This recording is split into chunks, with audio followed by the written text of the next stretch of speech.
ये हकीकत यही है, पबजी के थ्रू ही सर हुआ है। हमारी चैटिंग स्टार्टिंग पबजी से ही हुई है। मुझे तो मिल गए हैं, अब तो जिंदगी मौत यहीं पर लिखी है। बाकी फिर भी कानून के फैसले का इंतजार है हमको। मतलब 2020 में ही हमने पबजी में पहली बार मिले थे सर। ये प्यार ये जो भी है सब पबजी से हमारी शुरुआत हुई। 2021 में लगा कि मैं इनको प्यार करती हूँ, ये भी मुझे करते थे। ऐसा नहीं सिर्फ मैं, ये भी मुझे बहुत पसंद करते थे।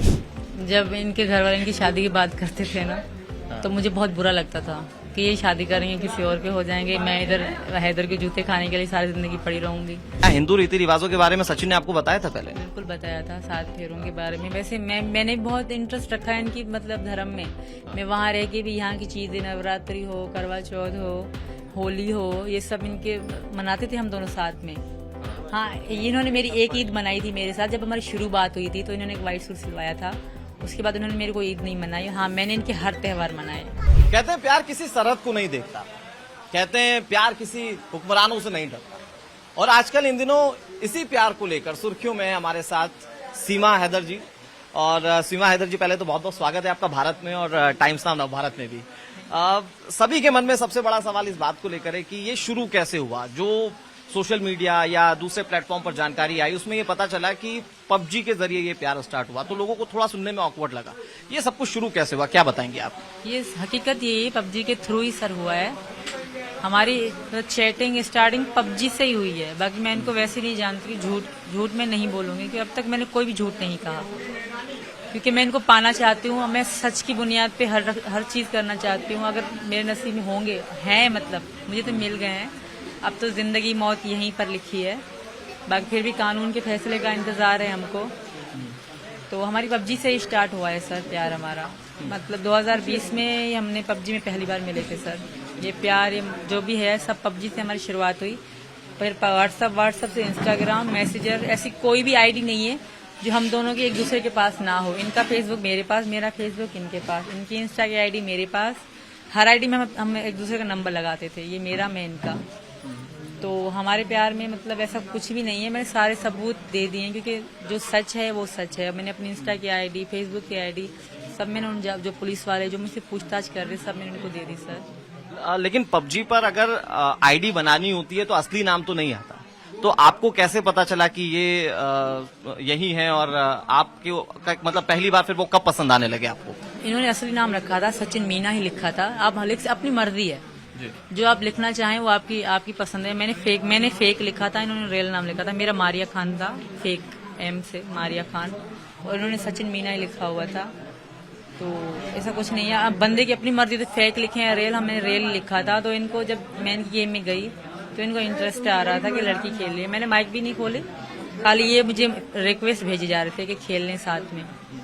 तो ऐसे हमारी शुरुआत हुई सर।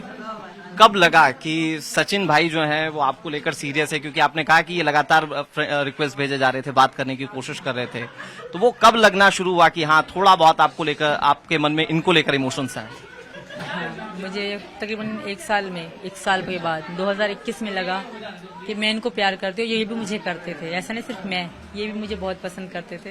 क्योंकि हम सादातर रहते हैं, मुहर्रम के महीने थे तब जब हमारी वीडियो कॉल होती थी तो मैं बिल्कुल सादा रहती थी। मुहर्रम में हम लोग सादा रहते हैं, तो ये बहुत तारीफ करते थे मेरी कि तुम बच्चों की माँ नहीं लगती, मतलब इस तरह की बहुत तारीफ। क्योंकि मैं टिकटॉक वगैरह बनाती थी, इनको दिखाती थी डांस वगैरह की वीडियोस, तो ये बहुत तारीफ करते थे मेरे। ये शुरू से आपकी शादी के बारे में जानते थे? हाँ जी बिल्कुल, ऐसा कोई भी झूठ मैंने इनसे नहीं छुपाया। जब हम गेम खेल रहे थे तब मेरा लड़का भी खेल रहा था हमारे साथ, इनको ये भी पता है, जो बड़े वाला राज है जी। फिर 2020 में आप लोगों ने पहली बार अपना पबजी के थ्रू आप लोग मिले, फिर उसके बाद ये सिलसिला आगे बढ़ता चला गया। ये कब ये लगा कि आप दोनों एक दूसरे के होने के लिए तैयार हैं और आप दोनों ने एक दूसरे को कमिटमेंट दिया? जब इनके घर वाले इनकी शादी की बात करते थे ना, तो मुझे बहुत बुरा लगता था कि ये शादी करेंगे, किसी और के हो जाएंगे, मैं इधर हैदर के जूते खाने के लिए सारी जिंदगी पड़ी रहूंगी। मतलब बहुत दुख सा फील होता था जब ये इनके घर में कोई भी कहता था ना कि ये कर लो, या किसी लड़की का नाम भी लें या बात भी करें, मुझे बहुत जेलसी फील होता था। इनको भी होता था पर मुझे इनसे ज्यादा था। इनको इतना नहीं होता, इनको इतना गुस्सा आता है पर जेलसी इतना नहीं होते थे। मैं बहुत जेलसी होती थी, मुझे बहुत बुरा लगता था। यानी कि शादी की बात हो या किसी रिश्ते की बात चले तो मुझे बहुत मतलब खून कर दूं सर जो इनके बारे में बोले। तो मैं इनसे लड़ाई में भी ये काटा करती थी, यही कारण था कि मुझे बहुत दुख होता था। आपने हाथ भी काटे हैं? इनके लिए जी सर, बहुत बार काटे जो हैं। निशान हुए, फिर भारत आने की शुरुआत कैसे हुई? सब कुछ में मेरे पास कुछ भी नहीं था, सिर्फ पापा थे, वो खत्म हो गए। भैया वाले वो अपनी जिंदगी में खुश थे, पति भी वो अलग ही थे। अगर वो आते भी तो मुझे उनसे डर लगता था कि वो वापस ना आए। मैं यही चाहती कि वो वापस कभी ना आए, मैं ऐसा ही चाहती थी, क्योंकि मुझे उनसे डर लगता आपके था। पति? हाँ, मुझे वो अच्छे नहीं लगते थे, क्योंकि हमेशा वो डांट फूट करना, मारपीट करना, दब दब के रहती थी। जब वो यहाँ पे थे, जब वो चले गए तो मैं बहुत खुश रहती थी, बहुत आजाद फील कर रही थी खुद को। तो मैं यही कहती थी वो कभी ना आए। मैं उनको कहती भी थी कि तुम कभी मत आना यहाँ। मैं वहाँ आऊंगी। कभी एक बार कहा था मैंने उनको, शुरू में जब 20 में बात होती थी, तुम मत आना अभी। मुझे डर लगता था कि वो वापस ना आए, क्योंकि मैं इनके साथ बहुत खुश थी, और यही डर था कि मैं बस यहाँ चली आई, क्योंकि वो आ जाते तो फिर मैं मर जाती, क्योंकि मैं इनके बगैर मैं किसी के बारे में सोच भी नहीं सकती थी। वो पति भी, जो मेरे पति थे, वो अच्छे बिल्कुल ना थे। उनकी बात करने का तरीका बहुत गलत था, और ये बहुत अच्छे थे। इसी कारण सर मैंने सोच लिया कि मेरे पास कुछ भी नहीं है। भैया शादी कर लेगा, बहन शादी छोटी है वो कर लेगी, अपने बच्चों वाले हो जाएगी, घर वाले हो जाएंगे, कोई किसी को नहीं पूछता सर। ये मैंने देखा, जब हमारे पापा खत्म हो गए तो कोई हमें पूछने वाला भी नहीं था। एक पापा ही थे जो हर टाइम समय फोन करते थे, मेरे साथ थे। ऐसे बरसात हो तब भी कॉल करके कहते थे कि बच्चे अंदर कर लो, बरसात हो रही है। पापा जैसी कोई चीज नहीं। वो खत्म हो गए ना, तो मेरा डिसीजन हो गया कि मैं यहाँ आऊंगी, क्योंकि फिर मेरा कुछ भी नहीं था पीछे। सिर्फ एक घर था, वो मैं सेल करके यहाँ तक आ गई। बाकी मैंने ना हैदर की फ्रिज को सेल करा, ना हैदर के किसी सामान को छुआ है। वो जो है वो वहीं पे उनका पड़ा है। मैं कुछ भी नहीं ले आई, सिर्फ अपने कपड़े और माँ का सोना और अपना घर बेच के रहे। फिर भारत आने की कोशिशें कैसे शुरू हुई फिर? इसी में कि मैं नहीं रह सकती इनके बगैर, मेरा कुछ भी नहीं है। मेरे मन में यही था कि मैं सोचती मैं पछताऊंगी। हैदर आ जाएंगे, फिर सारी जिंदगी सोचती रहूंगी मैंने कोशिश ना करी। वो मुझे दबा के रखते, गाँव ले जाते, कुछ भी करते, क्योंकि उनको शक हो गया था मैं किससे बात करती हूँ। तो मैंने इसलिए ट्राई पे ट्राई हम लोग करते गए। एक फहद भाई हैं, सैयद फहद अब्बासी, उनकी सपोर्ट थोड़ी थी मुझे। मतलब उनसे मैंने पूछा, वो यही टिकट करते हैं सऊदी अरब की या दूसरे देशों के, वो यही काम करते हैं। तो उन्होंने मुझसे पैसे लिए, 1100 रुपये फी पासपोर्ट के थे इंडिया के लिए, इंडियन एम्बेसी के वीज़े के लिए। फिर उन्होंने मुझे कहा कि मैं तुम्हारा वीज़ा लगवा दूंगा, पर इंडिया का वीज़ा नहीं लगा सर। तो इसलिए मैंने फिर नेपाल के लिए वीज़ा लगवाया। नेपाल के पहली बार आप लोग नेपाल में मिले? जी सर, पहली बार ही मैं बच्चों के साथ ही आ रही थी, पर किसी कारण मैं नहीं आ पाई। फिर मैं दोबारा आई बच्चों के मतलब पहली बार आप नेपाल नहीं जा पाई, फिर नेपाल आप कैसे पहुंचे? फिर उसके बाद पहली लोग बार बच्चों के साथ आ रही थी। फिर मैं नहीं आ पाई। मैंने कहा अभी नहीं जाऊंगी, क्योंकि मेरे पापा ताज़ा खत्म हो गए थे ना। तो मैंने कहा, मेरी बहनें वाले अकेली थी सब, तो मैंने कहा अभी मैं नहीं जाऊंगी, मैं कुछ 6-7 महीने बाद जाऊंगी इनके पास। मेरा यही डिसीजन था, भैया की शादी के बाद जाऊंगी। इनका भी था कि तुम अपने एक ही भैया की शादी देख के आना, तो हमारा यही था। फिर मेरे दादा खत्म हो गए सर, क्योंकि हमें ऐसा होता है अभी पापा खत्म हुए 6 महीने हो गए, फिर सोचते अभी शादी करेंगे। फिर मेरे दादा करीम बख्श, हाँ मार्च के बाद, यहाँ आने से 7 दिन 8 दिन पहले, जब मैं 10 मई में आई ना, हफ्ता पहले खत्म हुए थे दादा मेरे, करीम बख्श पापा के बाद खत्म हुए।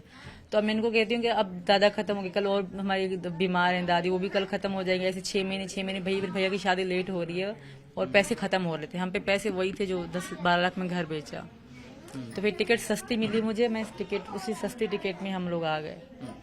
नेपाल कौन सी तारीख को मिले थे आप लोग पहली बार, और वो शादी करने वाला पूरा इंसिडेंट क्या था? कब शादी की आप लोगों ने? 10 मार्च को मिले थे पहली बार, शाम के समय में। ये 9-10 बज रहे थे रात के, और शादी हमने 13 को करी सर। 13 में हम गए थे, किसी ने हमें बताया था मंदिर का, बहुत अच्छा मंदिर है, बहुत बड़ा है और बहुत सुंदर भी है। उनकी बहुत यादें भी हमारे पास हैं, हम गए थे वहाँ पे, जाते थे, बहुत अच्छी मंदिर। वो करीब हमें जहाँ हम रहते थे हमें करीब पड़ता था, तकरीबन 20 मिनट की दूरी में था वो मंदिर। तो हम वहीं पे, हाँ होटल से, न्यू बस पार्क से 20 मिनट की दूरी पे है वो मंदिर, वहीं हमने शादी करी सर। वहां पर जब आप नेपाल पहुंचे तो जाहिर बात है कि आप दोनों तो होंगे, वहां पे और कौन था जिसने आपकी मदद की शादी के लिए? सारे अरेंजमेंट्स किए, शादी किसने कराई? क्या वहां पर मौजूद पंडितों ने करवाई? किसने करवाई? वहाँ मौजूद पंडित भी थे, पूजा वहाँ चलती रहती है हमेशा पूरी रात। और एक ड्राइवर थे, बहुत अच्छे थे वो भी, उनका नाम मुझे याद नहीं, अजीब सा नाम था, और वो भी थे हमारे साथ। मतलब सचिन के कोई दोस्त नहीं थे वहां? ना, वो ड्राइवर दोस्त से भी अच्छे थे। आप मतलब सारी दुनिया से लड़कर बिना कुछ जाने समझे नेपाल पहुंच गए आप दोनों? सर जी, इनके दोस्त, इन्होंने अपने दोस्त थे इनके, किसी को बताया ही नहीं, सबको कहा कि मैं कहीं और जा रहा हूँ, मेरा नहीं बताया, ताकि यहाँ फिर बात फैल जाती। फिर मैंने एक स्टोरी लगाई तो सबको पता पड़ गया कि ये सब कहते तुम पाकिस्तान गए, इनको कह रहे थे। फिर मैंने बताया कि नहीं हम नेपाल में हैं, तो फिर पता पड़ी क्योंकि मैंने स्टोरी लगा ली। आपने जब स्टोरी लगाई तो वहां पर हैदर को भी पता चला? नहीं, क्योंकि यहाँ इनके दोस्त, मेरी आईडी प्राइवेट थी तो सिर्फ इनके इंडिया के लोग ही मेरे फॉलो में थे, पाकिस्तान से कोई भी फॉलो में मैं नहीं रखती थी। तो हैदर को कब पता चला आपके बारे में, रिश्ते के बारे में? ये इनको अभी पता, पहले तो जब मैं घर छोड़ आई हूँ तब भी इन्होंने कभी मुझसे संपर्क करने की कोशिश न करी। इनको अभी पता पड़े जब मैं यहाँ अभी मीडिया में चल रही हूँ ना, तभी वो मुंह फाड़ के कह रहे हैं, वरना वो किसी को कुछ कह नहीं रहे थे। वो भारत सरकार से गुहार लगा रहे हैं कि आपको वापस पाकिस्तान भेज दिया जाए। उन्होंने सचिन पर भी आरोप लगाया है। वो झूठ के, मुझे पता है पाकिस्तान, मैंने कहा था कि यही कहते होंगे कि इसलिए मुझे बहला फुसला के बेवकूफ़ बना के या मेरे दिमाग में ऐसी बातें बिठा के पबजी में पागल करके मुझे बुलाया है। वहाँ पे ऐसी न्यूज़ चलती होगी क्योंकि इनको ही गलत करना उनका काम होगा। यहाँ पर हैदर का भी यही काम है, तो ऐसा कुछ भी नहीं है। मैं बच्ची नहीं हूँ, मैं दूध पीती बच्ची नहीं हूँ। उनका व्यवहार आपको लेकर कैसा था? मेरे पति का बहुत बुरा था, बहुत गाली गलौज करते थे, इस बात की ये भी गवाह हैं। इनको मैं रोती थी फिर कि मेरे साथ बदतमीजी कर रहे थे, ये बहुत गाली गलौज से बात करते थे। ये हैदर को भी पता है, और हैदर भी देखते होंगे न्यूज़, उनको भी कह रही हूँ जब तब ऐसे थे तो अब अच्छे बनने की कोई ज़रूरत नहीं है। मैं तुम्हारे साथ कभी खुश थी नहीं, ना कभी खुश रह सकती थी, इसलिए मैंने ऐसा डिसीजन लिया, मतलब यहाँ पर आ गई। वो जब बात करते हैं आपको वापस पाकिस्तान भेजने की, तो वो भारत सरकार की भी बात करते हैं, पाकिस्तान सरकार की भी बात करते हैं। पाकिस्तान सरकार का रुख या रवैया आपको लेकर कैसा है? क्या उसको लेकर कोई जानकारी मिली? आपके आसपास के लोगों ने अभी तक आपसे क्या कोई बात की है इस पूरे मामले को लेकर? वैसे तो नहीं करी। कल एक लाइव में आए थे पाकिस्तानी, तो वो थोड़ा अलग तरीके से बात कर रहे थे मुझसे। मुझे लग रहा था कि वो नाराज तरीके से बात कर रहे थे मुझे, क्योंकि मैंने उन्हें देखा नहीं। लाइव बात होती, मेरी माइक लगाई गई थी, मैंने देखा नहीं था, क्योंकि अभी तक नाम पे टीवी है, एलडी वगैरह नहीं लाए हम लोग। पड़ी है, उसका रेंट देना है कमरे का, तो हमें कुछ भी अभी पता नहीं वहाँ क्या चल रहा है क्या नहीं चल रहा। हाँ, एक उसने मतलब इस तरह के सवाल करे कि तुम ईमान से खारिज हो गई हो। मैंने कहा कि मैं हैदर को तलाक दे चुकी हूँ, इस्लाम में ऐसा है। उनके वो कह रहे थे कि आपके कहने से ऐसा कैसे है कि 6 महीने साथ ना रहे, डिवोर्स ऐसा है, हमारे इस्लाम में भी ऐसा है। और इन्होंने मुझे ज़ुबानी डिवोर्स मानी जाती है, वो कह रहे नहीं मानी जाती। अब कह रहे हो नहीं, पर जहाँ मैं रही, मैं भी तो सारी जिंदगी कोई ऐसा नहीं लगा वहाँ पे। यहाँ पे मतलब ऐलान किया गया कि ज़ुबानी तलाक नहीं होती, तो पता है ना सबको, तो वहाँ ऐसा कोई ऐलान नहीं किया गया। दूसरी बात कि वो ऐसे मना, फिर मुझे कहते हैं अगर तुम ईमान पर हो तो तुम्हारा हैदर पति है, अगर ईमान से खारिज हो मतलब हिंदू बन गई हो तो तुम्हारा हैदर पति नहीं। वो वही कह रहे थे ऐसे मुझे। तो ईमान से खारिज करके मतलब कि आपको धर्म के आधार पर डराने की कोशिश कर रहे हैं? नहीं, उन्होंने कहा खारिज मतलब अगर हिंदू धर्म में मैं आ गई हूँ तो मेरा हैदर से कोई संपर्क नहीं है। कई सारे वीडियोस यूट्यूब पे ट्रेंड करते हैं, सोशल मीडिया प्लेटफॉर्म पर ट्रेंड करते हैं। पाकिस्तान की महिलाओं को भारत के पुरुषों में इंटरेस्ट है आज, मानती है? हाँ, मानती हूँ। ऐसा क्यों है? हर किसी की पसंद है। ये वो फ्रीडम वाला चैप्टर तो नहीं है कि वहां पर भारत में महिलाएं आज ज्यादा सशक्त हैं, ज्यादा बेहतरी से काम कर पा रही हैं? आज देखिए आगे कितना है भारत की महिलाएं, यही वजह है या यहाँ का कल्चर पसंद है? क्या लगता है? यहाँ की फिल्में ज्यादा देखते हैं, यही वजह है। अच्छा, क्योंकि वहाँ पैंट शर्ट कम लोग पहनते, सब सलवार कमीज में घूमे, और हम फिल्में यहाँ की देखते तो यहाँ ज्यादा ही मतलब होता है। अच्छा, मतलब यहाँ की सोच बड़ी है। हाँ। तो यहाँ पे इसलिए महिलाएं भी आना चाहती हैं। यहाँ की फिल्में हम देखते, वहाँ पे फिल्में यहाँ के देखें, गाने यहाँ के सुने, ड्रामे यहाँ के देखें, हर चीज हम वहाँ मतलब वहाँ पे यहाँ की करते हैं। अगर शादी में डांस करना हो ना तो इंडियन सॉन्ग बजाओ, इसके अलावा हमें नाचना नहीं आता। हाँ। तो इसी कारण शायद हो सकता है। आपने बहुत मशक्कत की सचिन को पाने के लिए, और आप नेपाल और दूसरे देशों की सरहद पार करते हुए यहाँ पर आई, जेल भी जाना पड़ा आपको। मुझे बताइए कि अगर सरहद नहीं होती तो क्या होता? तो बहुत अच्छा होता। मैंने कायदे आजम को बहुत कहा, मैंने कहा तुमने ऐसा क्यों करा। वो हमारे कराची में है ना, उनकी जिना जी की मजार, तो मैं उनकी रोज एक बार गए, हम वहां से गुजरे, में तुमने ऐसा क्यों करा, ना तुम ऐसा करते ना मैं ऐसे भटकती इंडिया जाने के लिए। मैं बहुत भटकी हूँ सर। मैंने पुलिस से पता करा कि मुझे इंडिया जाना है, कहीं से मतलब एम्बेसी बता दो कर। पहले तो मुझे पता ही नहीं था कि एम्बेसी की जरूरत पड़ेगी। जब मैंने निकली घर से इनके पास आने के लिए तो तब मुझे पता पड़ी। मैं सोचा ट्रेन ही जाएगी बस सीधा इंडिया मुझे लेके जाएगी, पर ऐसा कुछ भी नहीं था। ना वहाँ ट्रेन चलती है, बस चलती है, बस से बस बॉर्डर से आना पड़ता है। फिर पता पड़ी मुझे, पर वीजा मिला ही नहीं सर। अच्छा, और पाकिस्तान में अभी कितनी महिलाएं ऐसी हैं या लड़कियां ऐसी हैं जो इंतजार करी कि सरहद नहीं होनी चाहिए, वो भारत आ सके, भारत में उतनी फ्रीडम के साथ रह सकें जैसे भारत में महिलाएं रह रही हैं? बहुत होंगी यहाँ घूमने के लिए, तो बहुत लोग आना चाहते हैं। हाँ। पर नहीं आ सकते। सोनम इनको कहती थी एक लड़की कि भैया तुम हमें मतलब वो डॉक्यूमेंट भेजो, मैं आ जाऊँ। इनसे मेरी दोस्त थी वो। मतलब बहुत हिंदू भी हैं, मुस्लिम भी हैं। हिंदू तो बहुत आना चाहते हैं यहाँ, उनके रिश्तेदार परिवार यहाँ पे हैं, तो पर वो वीज़े के कारण नहीं आ सकते। और जो रूल रखा गया है ना कि 3 डॉक्यूमेंट्स चाहिए, एक तो आधार कार्ड चाहिए, एक राशन कार्ड चाहिए, एक सरकारी ऑफिसर के ID कार्ड, ये सारी कुछ कॉपियाँ चाहिए। तो इस कारण हम नहीं आ पाते पाकिस्तानी इंडियन। अच्छा, मुझे एक चीज और बताइए पाकिस्तान को लेकर, फिर मैं भारत को लेकर सवाल पूछूंगा। मुझे ये बताइए कि पाकिस्तान का माहौल कैसा है असल में? हमने कई तस्वीरें देखी, भारत के मन में जो इंटरप्रिटेशन है या भारत के लोग जो जानते हैं कि भैया पाकिस्तान के लोग तो आटे के लिए भी दौड़ लगाते हैं, क्या स्थिति है वहां की? अभी ऐसा चल रहा है, जो गरीब आवाम है ना, क्योंकि हमारे जो हुकूमत है ना, उन्होंने आवाम को बहुत कर दिया है इस तरह। बाकी ऐसा कुछ नहीं था। वैसे आवाम बहुत पैसे वाले, जो पैसे वाले हैं, बाकी जो गरीबों को हुकूमत ने और कंगला कर दिया, टैक्स लगा लगा के। जिस 1000 में हम लोग हफ्ता खाते थे, उस 1000 में हम एक दिन खाते हैं अब। ऐसी मतलब कि बहुत महंगाई हो गई है वहाँ पे। जहाँ पे आटा मतलब 80 रुपए किलो था, अब 180 रुपए किलो चल रहा है। बहुत महंगाई है वहाँ पे, इसी कारण बेचारी आवाम पिस रही है। और आटे के लिए वाकई हकीकत है, लाइन लगाई जाती है, सस्ता आटा, तो उस पर लोग जाते हैं कराची। अच्छा, क्योंकि आपने ये बताया इंटरव्यू में शुरू में भी कि आप पशुपतिनाथ मंदिर गए, वहां पर हिंदू रीति रिवाजों से आपने शादी की। अब आप, मैंने जैसा कि मैं देख भी पा रहा हूँ, आपने साड़ी पहनी हुई है, आपने ये लाल कलर का पटका पहना हुआ है, इस पर राधे राधे लिखा हुआ है। हाँ, पहनाई थी। आज आए थे कोई, कौन आए थे? नोएडा से आई थी मैम, तो उन्होंने मुझे पहनाया और मेरा स्वागत करा कि आप हमारे धर्म में आई हो।